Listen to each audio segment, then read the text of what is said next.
Hey everyone, and welcome back to another episode of the 100% Wild Podcast. I'm Mark Kenyon with Wired to Hunt. Across from me, we've got Matt Drury and Mark Drury. And Matt, who do we have with us on the podcast today otherwise? Yeah, we have a very interesting guest because this is he's the president of a company that has a technology that we've kind of come in contact with the last couple of years, and it's one of those, in our opinion, kind of another game changer in the hunting industry, much like trail cameras were. And it's one of those things where it really, truly, technology helps you and your hunt. So without further ado, we have Dan Drake from Odor Crusher.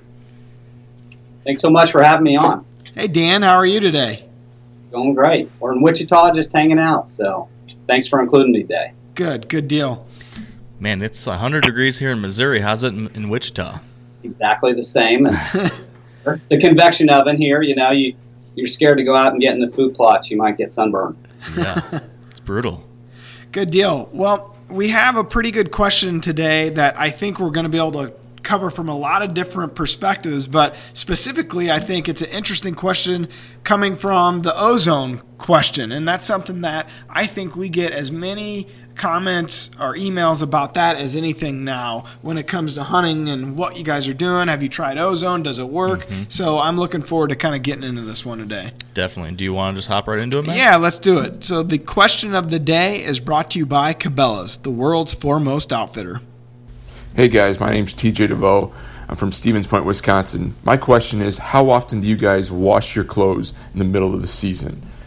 I hate putting them in the dryer. I'm just trying to avoid as much scent as possible, and I always like to air dry them, but obviously as the fall goes on, it gets colder, and getting them air dried in time for the next morning isn't always easy. So just curious on what you guys do to control your scent, because obviously when we're walking in the morning or out in the evening or whenever, we do get heated up, kind of just going to happen no matter what you do. So just curious on what you do to control your scent. And then secondly, if you ever get a chance to do a Facebook Live or a video on your whole process, basically from the moment you get up in the morning to the moment you get in the tree stand, just everything that you guys do to get ready to go to the tree stand. I'd just be really curious to see your process and kind of compare it to what I do. That'd be great. Thank you. Bye. Well, there's a lot there to cover. Yeah. And I think, like you mentioned earlier, I think we could all probably share our own process, our own scent control regimen. That'd be pretty interesting, I think, because everyone's got a little bit different angle on it. But I don't know, Dan, do you want to share your thoughts on that first, and we can kind of go from there?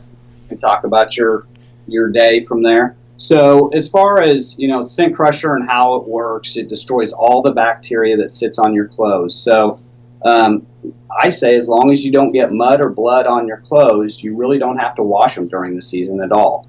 We kill all the bacteria on it in a 30-minute cycle, so it's easy. You end up saving all that time of washing clothes 2, 3, 6 hours a week during the season, and it's even more effective because we kill the bacteria right up until the time you go to the stand. So you put your clothes in a bag or a closet, and I'll usually plug it in my cigarette lighter in the back of my truck, and when I get to the stand to walk in, I pull the clothes out of the bag. They are perfectly sanitized. All the bacteria has been killed.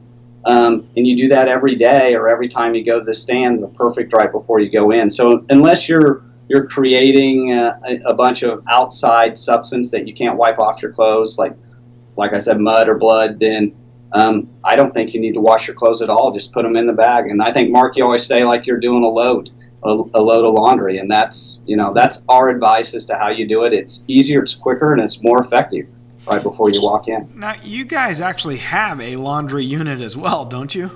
We do, yeah. So we wanted to create a complete system that you could use in every part of your regimen. So we have a washing machine, Wash-O3 unit that infuses ozone into the water so it can kill the bacteria that sits in there without any outside laundry detergent, perfumes. It uses cold water. They use that stuff now in the jails and YMCAs where they have really high bacterial loads. They know they need to kill it 100%. So we created that for the hunter just as another device in the regimen.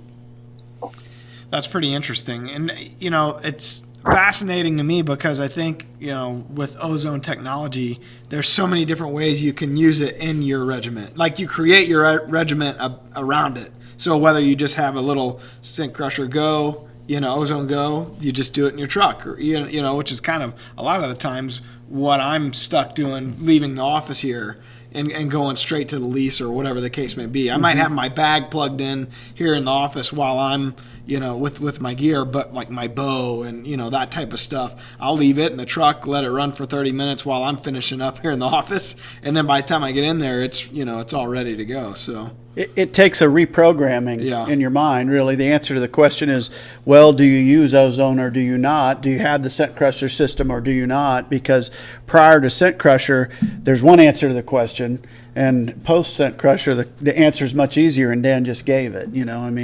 Anymore, we get in from hunting, and he said it, if you're muddy or bloody, then it's time to rinse them and get that stuff out of there. But if it's just daily use bacteria, body odor, if you will, do a load, and you're ready to go the next day, and just leave it in the bag or leave it in the tote or leave it in the closet, and you're ready to go. I mean, it is the bomb, and if you're not hunting with it, you should start, in my opinion. We hunted with it the full year last year, and I was just amazed at the results. Literally amazed with them, Dan. I'm a huge believer. As you know, I love Ozone. I love what it does, and I think it's a game changer when it comes to killing mature deer. Because prior to that, we had been using infield ozone generators, and Correct. And probably for 6 years or so, I'd say, and at least. And it's we saw how it worked in that application. So by the time Scent Crusher came out, it was kind of like no, this is this makes sense. It was that's right. Not an aha.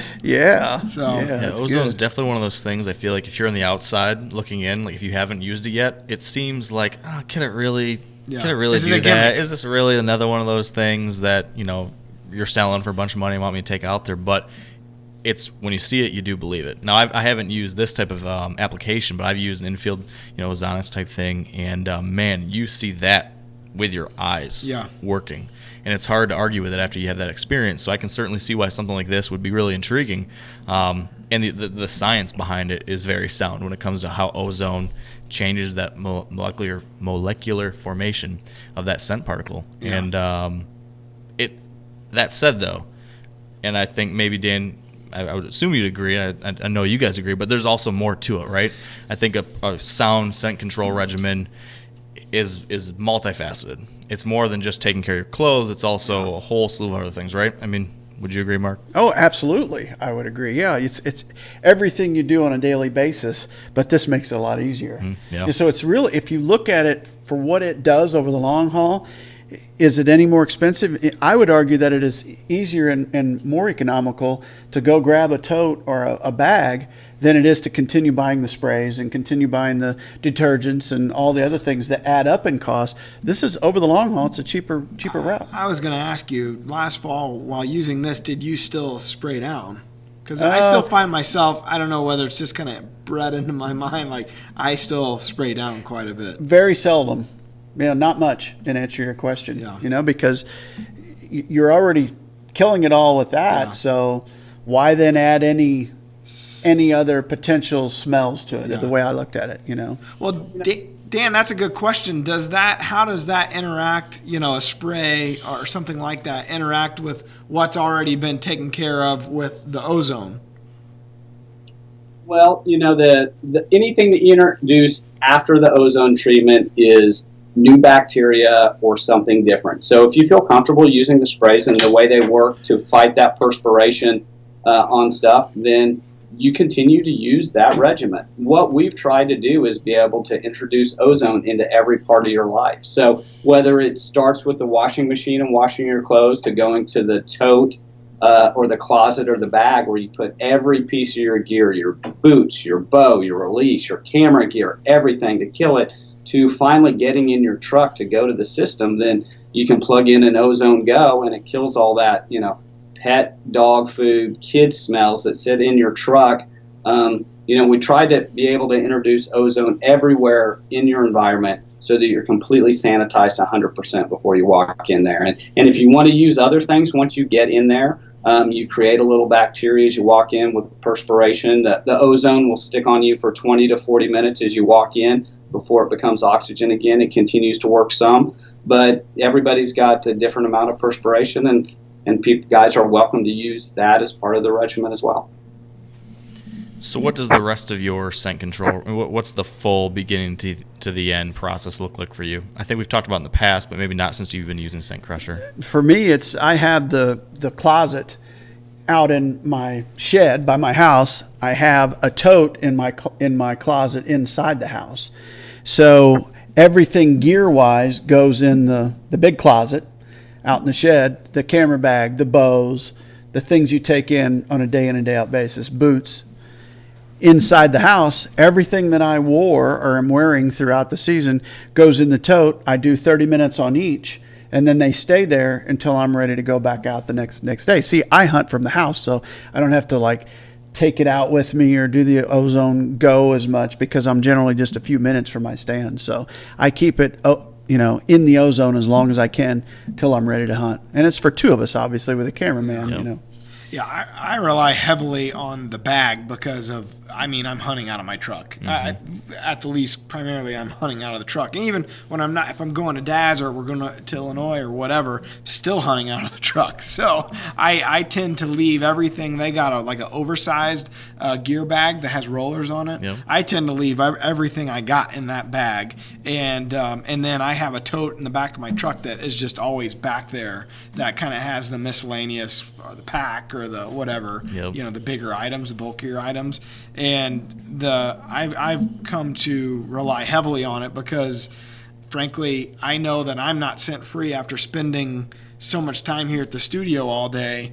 I don't have anywhere to shower before I go hunting that afternoon. So a lot of times I'm stuck with making sure I usually go, I don't know whether you have to or not. It's probably a good question to ask Dan, but I'll go on longer cycles, 30 with maybe another 15 minutes, just because I want extra ozone to think that it might help cover the fact that I've been in regular clothes in the studio and my office is right next to the break room. So there's the microwave smells and, it's just a lot that I'm contending with. So, I'm running that in the bag, but I'm also usually running, like I said, the Ozone Go in the truck. And I tend to run that Ozone Go for 15 to 20 minutes while I'm in the truck headed to the lease to try to help kill any of that bacteria off of myself as well.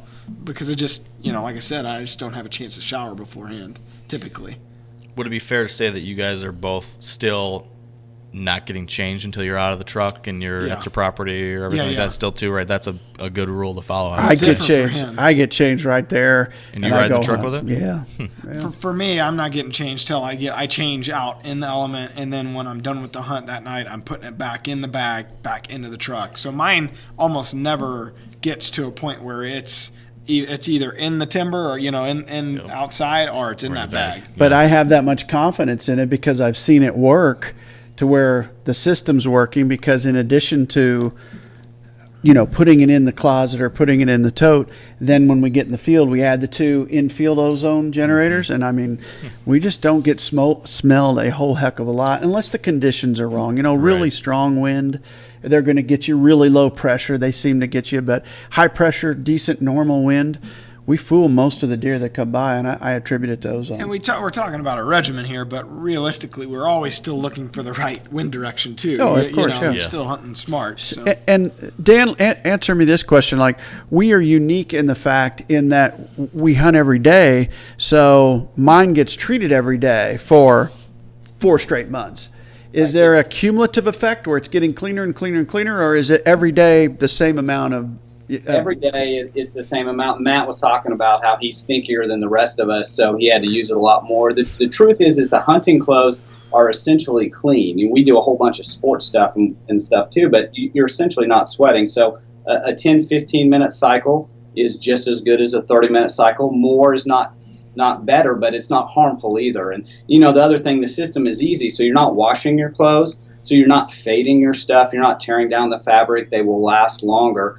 And you can't put too much ozone on it, but at the same time, a 10-minute cycle is sufficient because there's not a lot of bacteria and perspiration that sits on there. So, those short cycles are just as good, and you can't do too much of it. I still do 30. So one you just question, pick the longest one. It's easy. One thing I do hear about on ozone is kind of the deterioration of rubber materials. So kind of take us through that. Is it true? Is it false? Is it a kind of a misnomer? Or, like I worry about my safety harness. Yeah. So I get two questions. Well, one is ozone safe, and we can talk about that and the rest of it if you want. But two is how does it affect the clothes that you have? So ozone will affect natural rubber and natural rubber that's used in elastics. So there are not very many compounds in the world today that are pure natural rubber. The only things that we really see that are affected are some suspender straps and like your binocular kind of harness that is just real cheap elastic or real thin rubber. We will see those get affected. We have not seen like any bands inside your pants or that go around your jackets be affected with it. But we say be careful not to use rubber or elastic in the bags, just as a warning. To be honest, we've seen very few materials be affected by that as we do it. All my base layers and all that stuff go in there. My boots go in there. We have thousands of hours of testing on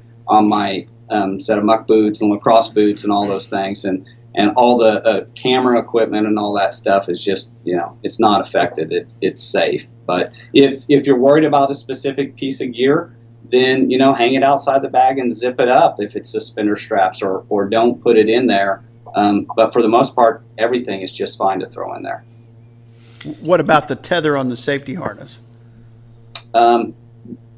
Those are fine. We haven't done specific testing on it, but what I know with those is that they are compound material. Usually they're not pure rubber. Just to be safe, I'd probably not do that one. That's the one thing I spray down as my safety harness, just in case. Interesting. What about your regimen? So I haven't used Scent Crusher, but I do use Ozone. But I mean, my regimen, there's the whole body odor thing from the get-go. So I think you guys probably do something similar. Do a shower with some type of odor eliminating or scent-free product, shampoo, body wash, etc. Scent-free deodorant, antiperspirant. All my clothing is outside in totes. And then either if I'm traveling somewhere, that's in the back of the truck, get changed in the field. I do spray down still, and then we've talked about this a handful of times. I put nose jammer on the bottom of my boots. I've personally seen some pretty interesting things there that give me some confidence. And then once I get to the tree, nose jammer at the base of the tree. Up in the tree, then I use the Ozonics. And that's basically it. I mean, and then I wash all my clothes still. And how often do you wash? For me, I'm probably doing that. Depends on the weather. I mean, the hot parts of the season, if I'm hiking, if I'm walking long distances and I've obviously sweated a lot, I might do it, the next day. If I know I'm going back out and it's been, I definitely need to take care of it. But during the rut, when it's cold and I haven't perspired a whole ton, once a week, maybe something like that. And then again, all that stuff's stored outside otherwise and sprayed down every time I go out. So that's what I've done. And I think we can all agree on this. Like, this stuff, it all helps. I don't think anything's going to make it 100% foolproof, but you do as much as you possibly can. Always still try to play the wind and be smart, but anytime we can put 1% more in our column in our favor, I say do it. So Stack the deck. Yeah. So that's what's been working for me. So Dan, anything new on the horizon here? I know, last year you guys had quite a few products. Is there anything new for this season coming out? Well, we were talking about how we want to treat every piece of your environment, and brand new this year is an ozone room clean, we call it. But you can plug this into your house anywhere, and it's variable ozone on this side, and it's got a 10, 20, 30-minute timer. So it can go anywhere from your bathroom that's 5x5 to your utility room where your dogs are running in and out of, or you've got your kids there, to frying food in the kitchen. So it covers about 350 square feet. So just another way to keep your entire environment clean before you go out. And, what we found is that people are using the Ozone products all year long. So they're using the bag for their kids' sports equipment. They're using it for other stinky things, cigars, shirts that they have, all that stuff. So this allows you to bring it into the house, put it in your kids, teenagers, bedroom, to the kitchen, to the bathroom. it's just kind of another complete way to cover the system that you have. Terry needs that for his trailer. This spring I had to use 2 generators, just took the generators out of the bags, and I set them up in his trailer because it's a dead mouse somewhere, or several dead mice. There's a lot of dead mice there. So Dan, I've got a and question. They keep dying. Yeah. And this is out of ignorance because I'm just not familiar with your technology, but I'm just interested. In the past, when I've used Ozone, to get that to work in the field, you have to have that ozone above you to drop down your scent stream to connect with your scent molecules, and then it's able to neutralize them. How does it work in a situation like that where you've got something plugged into the wall? How does it attach to all the different scent molecules, whether it be in your car with the Go, I think is what you called it, or in something like this? I'm just curious. So what we know is that ozone is most effective when it is in a container. So we hired the guys from NASA who did the International Space Station, and they did the water system with that, and it was a closed environment in that water system. And as I worked with them more, I figured out if you put ozone in a container, you can kill bacteria 100%, which is your smell. So if you would consider your container being a washing machine tub, the inside of your truck cab, the inside of a bag, a closet, the inside of a bathroom that's 5x5, or the inside of your house, we've created containers and specifically designed and engineered our products to have the right amount of concentration of ozone and the right amount of time as those two functions to be able to treat your clothes or whatever else sits in that environment. So really, we've found the best way to use ozone isn't where your container is infinite. It's much easier to control before you get into that hunting environment in your car as a container or into a bag or a closet. And we have designed them specifically with the right amounts of ozone and the way they're lined to be safe for people to use. Okay. So on that Ozone Go in the truck, Yep.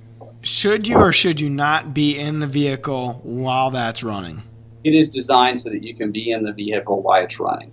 Okay. So the EPA regulates the levels of where you can be. It's 0.08 parts per million. This is about a 0.02, 0.03 parts per million, depending on the size of your cab. We have some automatic shut off on this, about 30 minutes. It'll shut off for 15 and then come back on. So we've designed it so it's safe for you to use in there.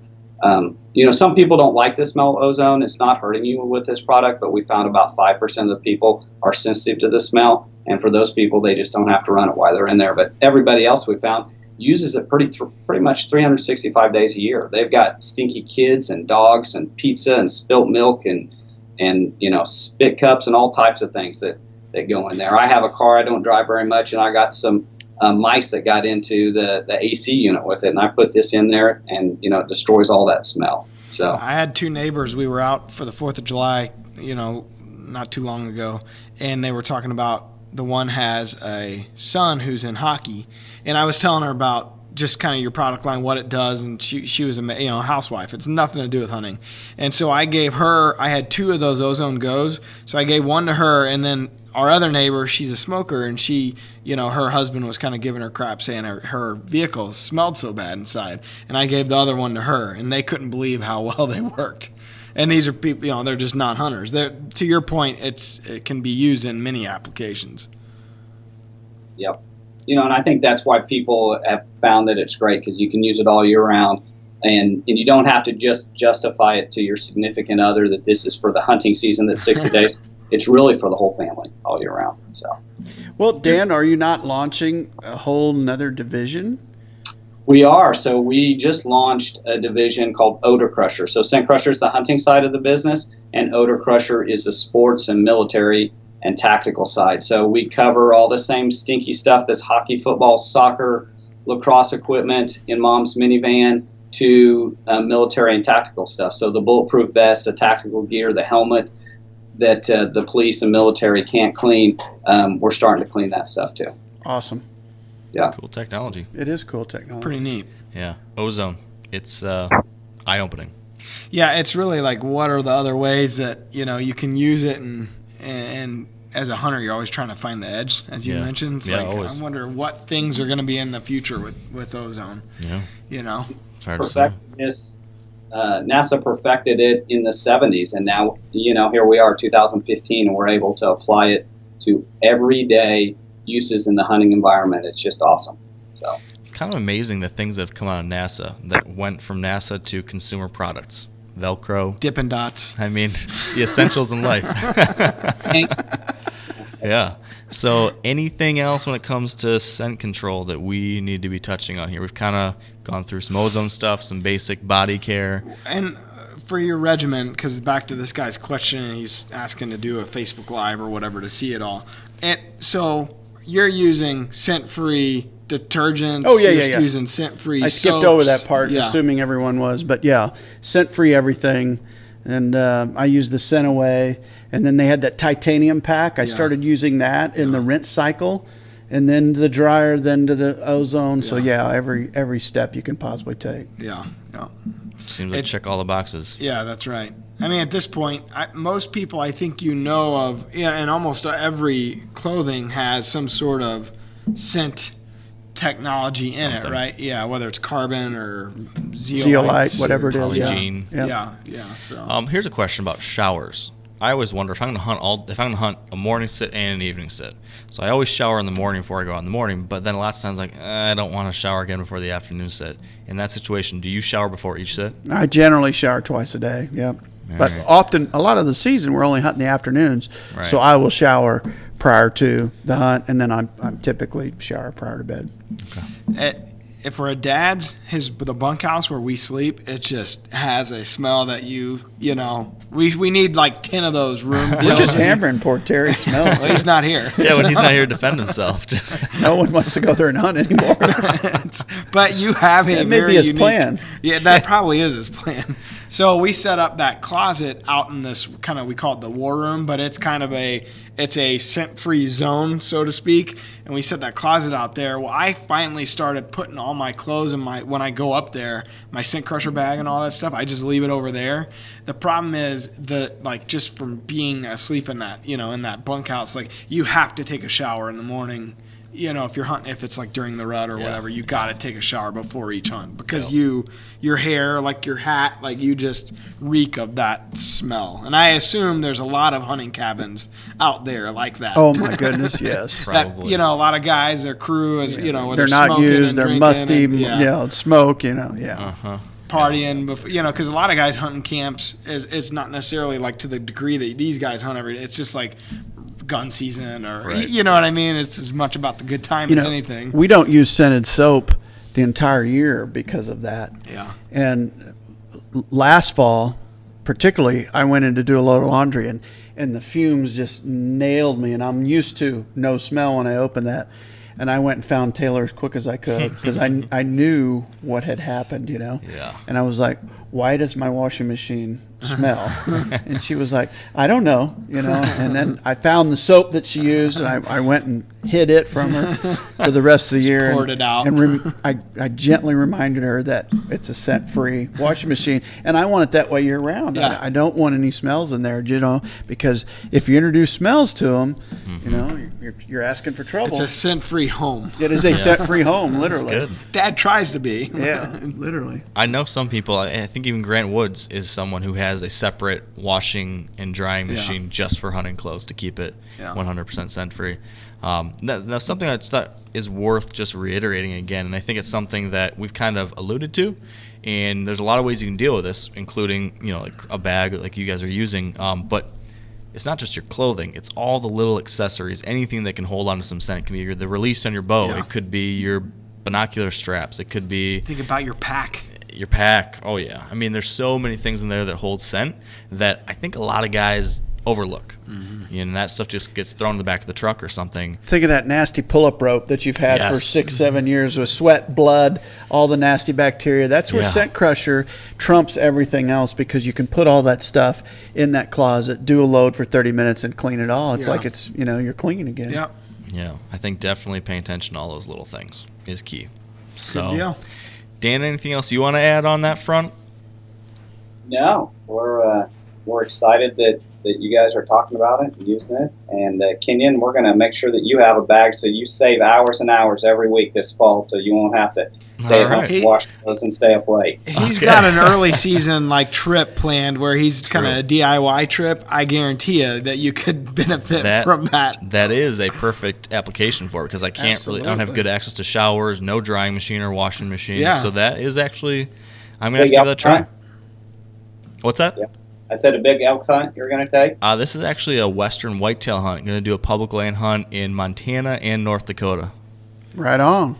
So we'll give it a shot out there. Again, do the whole camp out of the truck and see what we can put together. So you're not going to take the big motorhome on this one? No, leaving that and all of its problems somewhere else. So is the goal a mature deer, or is it any deer, or what's the goal? Goal's mature deer. Last year I was able to kill a 3-year-old out there in public, and this year I'd like to kill at least a 3-year-old, but I'm going to be a little more picky this year because now I've got a better idea of how to pull it off. I think I could shoot 130 inches, maybe 4-year-old, hopefully both states. I've got 15 days to do it. Oh, nice. Well, awesome. So I got 2 this weeks. Is perfect then. Yeah. So why wouldn't you take the motorhome on that one? Because you got to have somewhere to park it, or? So my biggest issue is where am I going to put it? I don't know what the situations are going to be. In a lot of these situations, you're just pulling off on some public land and sleeping in just a pull-off driveway. I don't know, just the logistics of having the big camper everywhere I go. It's nice to have that, but it's also a hindrance in that there's so many unknowns and you need a bigger area. And so maybe if I can get out there a couple days beforehand and scout it out and I see, okay, hey, there's a great campground right next to it. We might do that. It's a camper, a pull behind? It's a pull behind. Okay, gotcha. Yeah, it's 20-foot pull behind, that we lived out of for 60 weeks this spring, and we're going back out there for another 5-6 weeks, the wife and I. So right now I think we're planning on keeping it in storage out there. Gotcha. And then that's smart. Yeah, but we'll see. It's up in the air still. Either way, I'm not going to have a shower. I'm not going to have a washer or dryer, and so it's going to be doing whatever I can in the field, dumping a gallon of water over my head, and making it work. So this could be a great tool. Perfect. I'm interested to try it. Well, Matt, anything else? No, I mean, scent control is kind of an intimate thing for each person because you got your own regiment, right? That you feel like works. Some guys use covers, cover scent. We really talk about that, but I know Aaron Bennett, who films with me a lot. He's always got some sort of natural leaf, pine, dirt cover scent that he's used to put in his totes, but I feel like when he pulls that out, it's a very strong smell. And it doesn't smell natural. That's what I always think, and I'm not talking specifically on Aaron's. I've had other guys do the same thing, and every time I smell it, I'm like, man, just go with no scent. Yeah. So that's the best. That's why I like this so much. It's kill it all. Go out there with no scent. Yeah. So that's another thing, but I don't have much. I've never really used that, but he has. So when you're hunting with a camera guy, you may as well have used it. You're kind of stuck. True. You might want to try to get him on gain here. it for that hunt and several following with the odors that come off of it. Very true. Well, yeah. Interesting stuff. Thank you, Dan, for joining us. Thank you, Mark, for joining us. We appreciate it. And I guess we'll leave our listeners and viewers with just a quick reminder that if you would like to send in a question for the future, you can definitely do that. We'd love to hear it. We'd love to try tackling it. You can do that by visiting wiredtohunt.com/100%wild.